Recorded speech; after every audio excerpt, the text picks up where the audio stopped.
This is honestly the way to go, is CO2. Now, we've gotten a lot of requests on how to properly set up a CO2 aquarium, and today we're going to show you what you all need to set one up. I'm James and you're watching Blue Dog Aquatics. We are so close to 5,000 subscribers. That's all thanks to each and every one of you guys, and we really appreciate the support. But without said, let's jump into it. So, you can't have CO2 without a CO2 bottle. Now, this is a 20-pound bottle. Depending on the size of the tank and how often you want to change out the bottle, well, yeah, depends on what size bottle you need. This is a 40-gallon rimless 20-pound bottle. We change out this bottle about every 3 to 4 months because, well, we don't dose heavy. Now, if you were doing, let's say, like a 1-pound bottle or a 5-pound, it might be once a month.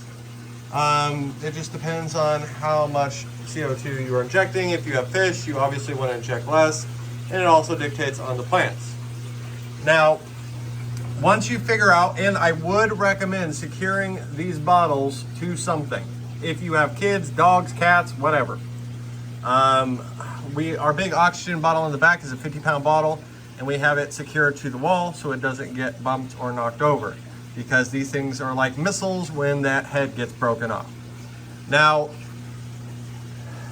the initial cost of a bottle is what's going to be expensive.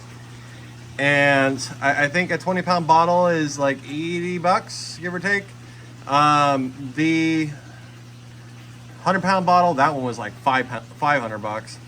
But the nice thing is when you refill it, it's about half the cost. I think this one cost me like 30 bucks to refill every 3 to 4 months. It's not a terrible expense. Next up, you only want to run CO2 during the day. You don't want to run it at night. So make sure to attach it to a timer. You can see the timer sitting back there. And that controls, typically we have the CO2 kick on the same time that the lights do. And then the CO2 shuts off about 30 minutes before the lights shut off. Next, you want to make sure that you have a good regulator. Now, this is an Inkbird Plus. I can show you. Inkbird right there.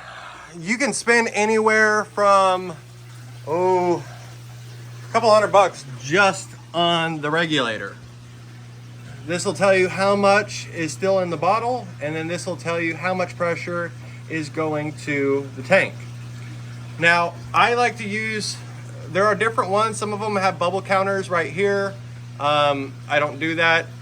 I like to use black CO2 line, and yes, there is a difference between CO2 line and air line. If you pump CO2 through a normal air line, it'll corrode out and it breaks down a lot quicker. CO2 is very durable. Another thing, I like black because I don't get the algae buildup from natural sunlight. And then right here we have a metal one-way check valve. Now this check valve, if this diffuser in here were to ever fail, it won't allow water back into the tank, which is a definite plus. Moving up, we have this is actually glass. So this goes up over the edge, and this is what you connect from one side to the other. There are different models of this, but this one works the best for us. You could hide it in the back if you wanted. And then we just have clear airline because it's what we have, but you can actually see inside it. You see how the algae is building up in there. So I'm actually going to switch that one out for black. Then we have the diffuser. This is what distributes the CO2 into your aquarium. There are lots of different sizes of diffusers depending on if your tank is taller or if it's wider, fat, like this one, like the 40. These are typically about 15, 20 bucks, so they're not terrible.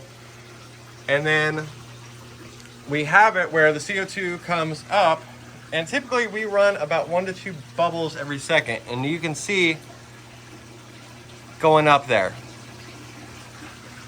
But we have the CO2 coming directly in front of the jets, so that way the canister filter distributes the CO2 across the aquarium. And then lastly, you want to make sure, and you can't really see it, but this is actually a tester right here. You want the tester on the opposite side of your diffuser.